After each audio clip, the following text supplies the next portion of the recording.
Well, hi, friends. It's Papa Dale here. And I'm just laughing because the setup today was a little more challenging than usual. I'm moving things around a bit. I switched to a different camera and had to set things up just a little differently. So I'm rejoicing in my challenge. And in addition to that, you'll see that I'm layered up here a bit because it's cold outside. It's I would say in the real low 30s, maybe about 30, and over the next 4 or 5 days, it's going to get down into the teens.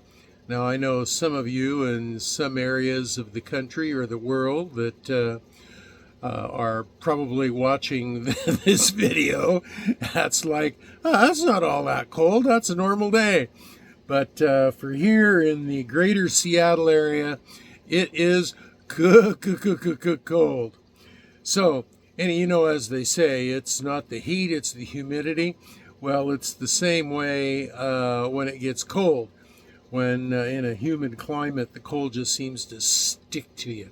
If you see me looking out like that from time to time, that's because I've got a window right over there, and just it's the natural course of communication. I look out there from time to time. In addition to that, you may see me move up here to adjust something on the camera, or you may see me look down here to view my notes. Either way, don't worry about it. We're going to continue on with our studies of Bible nutshells. We've got over 100 of them now. I've added a few since we started recording. And today's lesson is lesson number 13.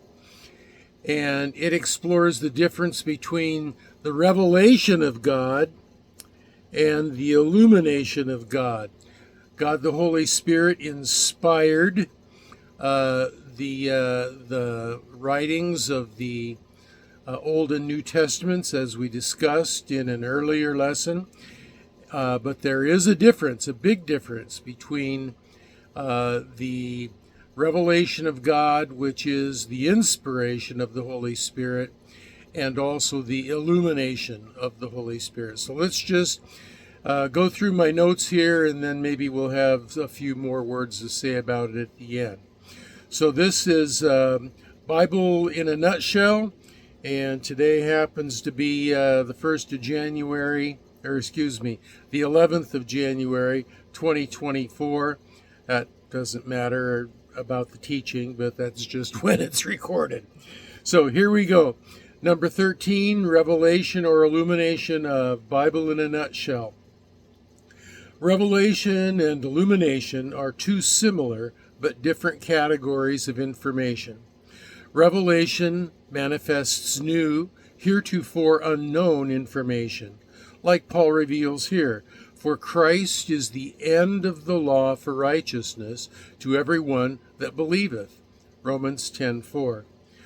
Illumination sheds new light, a new perspective that illustrates a previously declared set of information, such as Paul uses the Hagar Ishmael versus Sarah Isaac contrast to illustrate the difference between law versus faith in God's plan of salvation.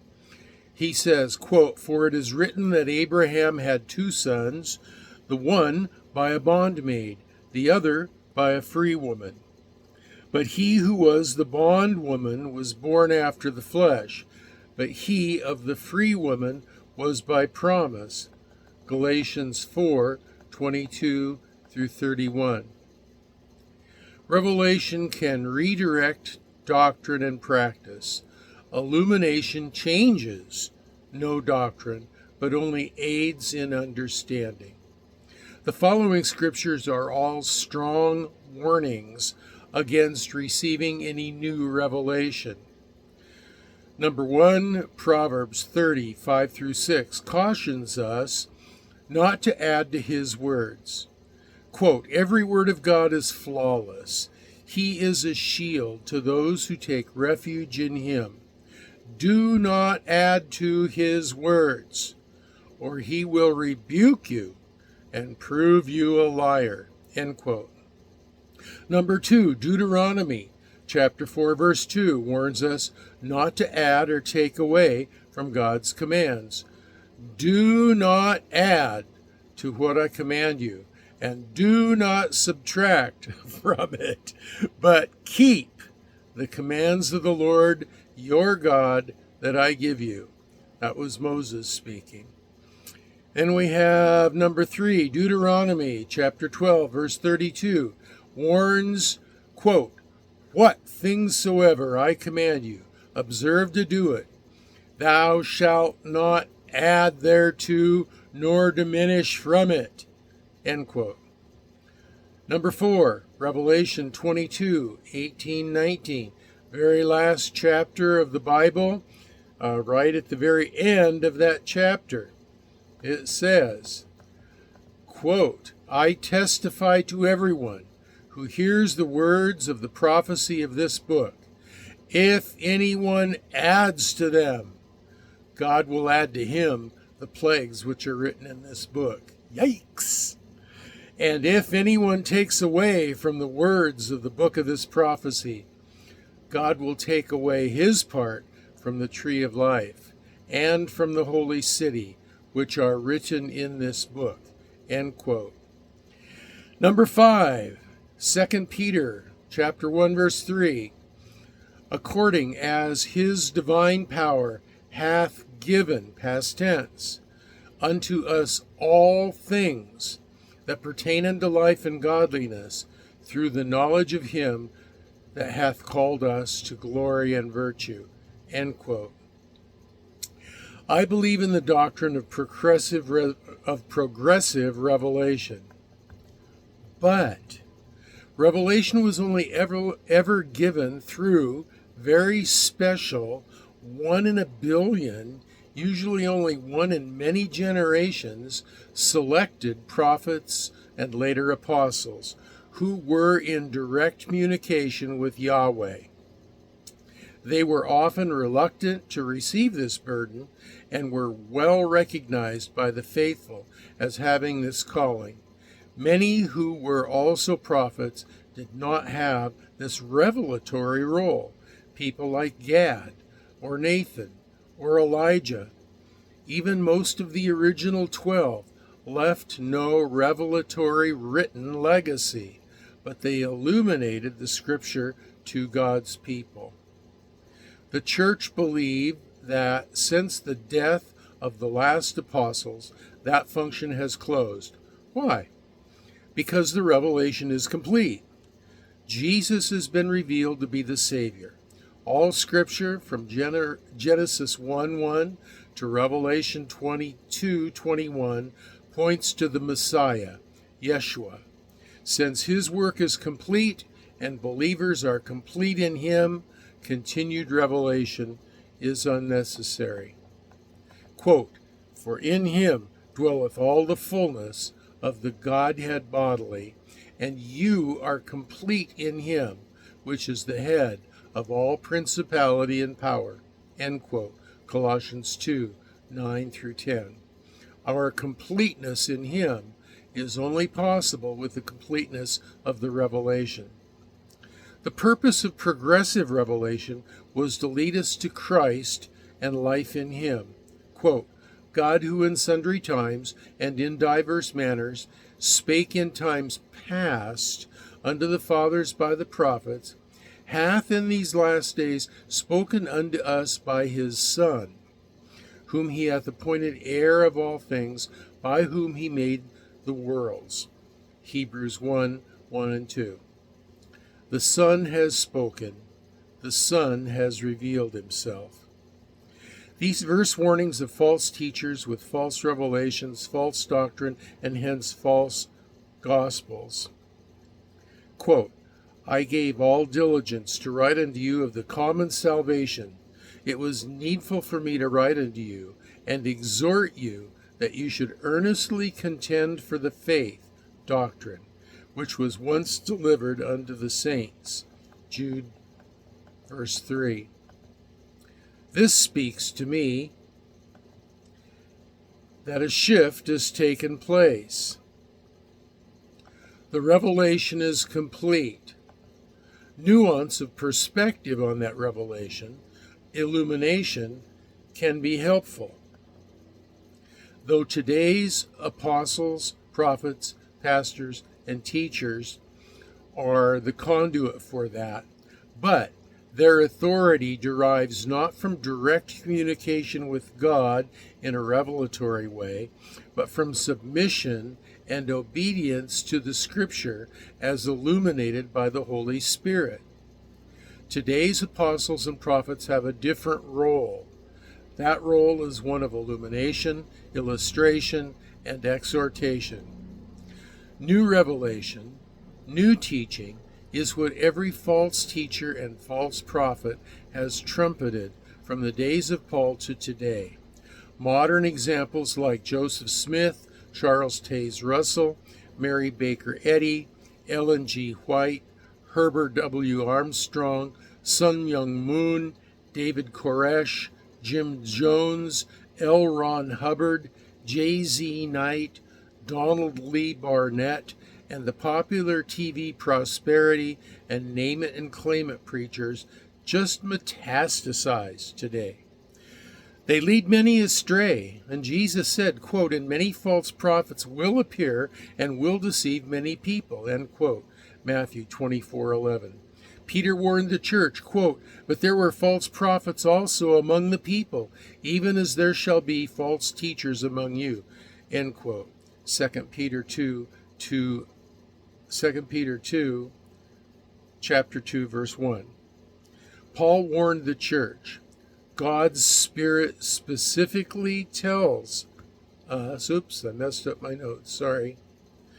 Paul warned the church. God's Spirit specifically tells us that in the latter days there will be men who abandon the true faith and allow themselves to be spiritually seduced by teaching of the devil. Teachings given by men who are lying hypocrites, whose consciences are seared, are as dead as seared flesh. End quote. 1 Timothy 4, 1 through 2. I am convinced that some of these people began in sincerity. They thought they had some new truth, some new revelation that God wanted his people to know, but they were deceived. They thought they were special and called to deliver it. The flesh we will always have with us until we are glorified. And the flesh is attracted to the perversions of sex, money, and power. Quote, for all that is in the world, the lust of the flesh and the lust of the eyes and the pride of life is not of the Father, but is of the world. 1 John 2:16. We can be easily deceived by the flesh. Quote, the heart is deceitful above all things and desperately wicked. Who can know it? Jeremiah 17:9. We teachers must be constantly examining both our doctrine and our motives. Our leadership position among God's people is not because we are special. Quite often it's because we have demonstrated our weakness, and so are even greater examples of God's power to forgive and redeem. It is because we've been given a blessing, a rare privilege, a gift. The moment we think it is because of our human abilities, charisma, elocution, intelligence, appearance, we are in danger of perverting it and corrupting it and losing it. Christian leaders must be constantly on guard against the flesh. To do this, we must be under submission to the Holy Spirit, Scripture, and a cohort of peers and mentors with an eye towards the accurate history of the church. We must examine our teaching in the light of three critical points of doctrine: exalting the Lord Jesus Christ, loving the brothers by helping them to live a Christian life, and loving non-believers by leading them to Christ both by speech and example. Illumination is still a critical component of the teaching ministry of the church. New revelation is not. So, there we have it. Revelation and illumination, the difference, the importance. Illumination is not revelation. Illumination is not inspiration, but it's important. But it has to be accurate illumination, and it has to be entered into or according to certain principles of interpretation. And that's going to be our next subject in our next video, the interpretation of the Bible. So for now, that's Papa Dale. I had a good time. I hope that you learned something. I hope this will help you grow. God bless you. And until the next video, have a blessed day.